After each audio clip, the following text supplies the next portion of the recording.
சங்கீதம் 147. கர்த்தரை துதியுங்கள், நம்முடைய தேவனை கீர்த்தனம் பண்ணுகிறது நல்லது. துதித்தலே இன்பமும் ஏற்றதுமாயிருக்கிறது. கர்த்தர் எருசலேமை கட்டுகிறார், துரத்துண்டை இஸ்ரவேலை கூட்டிச் சேர்க்கிறார். இருதயம் நொறுங்குண்டவர்களை குணமாக்குகிறார், அவர்களுடைய காயங்களை கட்டுகிறார். அவர் நட்சத்திரங்களின் இலக்கத்தை எண்ணி அவைகளுக்கெல்லாம் பேரிட்டு அழைக்கிறார். நம்முடைய ஆண்டவர் பெரியவரும் மகா பலமுள்ளவருமாயிருக்கிறார், அவருடைய அறிவு அளவில்லாதது.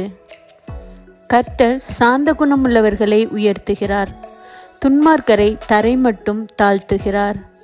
கர்த்தரை துதியுடன் பாடிக்கொண்டாடுங்கள், நம்முடைய தேவனை சுரமண்டலத்தால் கீர்த்தனம் பண்ணுங்கள். அவர் வானத்தை மேகங்களால் மூடி பூமிக்கு மழையை ஆயத்தப்படுத்தி மலைகளில் புல்லை முளைப்பிக்கிறார்.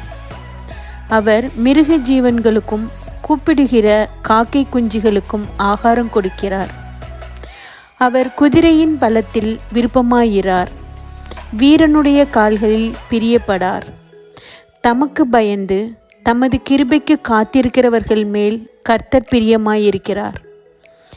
எருசலேமே, கர்த்தரை ஸ்தோத்தரி, சீயோனே, உன் தேவனை துதி. அவர் உன் வாசல்களின் தாழ்பால்களை பலப்படுத்தி உன்னிடத்தில் உள்ள உன் பிள்ளைகளை ஆசீர்வதிக்கிறார். அவர் உன் எல்லைகளை சமாதானம் உள்ளவைகளாக்கி உச்சிதமான கோதுமையினால் உன்னை திருப்தியாக்குகிறார்.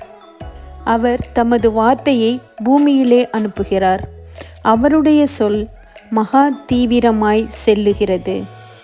பஞ்சை போல் உறைந்த மழையை தருகிறார், சாம்பலை போல உறைந்த பனியை தூவுகிறார். அவர் தமது கல்மழையை துணிக்கைகளாக அனுப்புகிறார். அவருடைய குளிருக்கு முன்பாக நிற்பவன் யார்? அவர் தமது வார்த்தையை அனுப்பி அவைகளை உருக பண்ணுகிறார். தமது காற்றை வீசும்படி செய்ய தண்ணீர்கள் ஓடும்.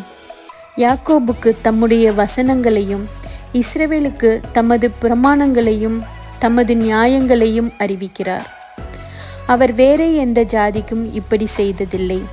அவருடைய நியாயங்களை அறியாமற் போகிறார்கள். அல்லேலூயா.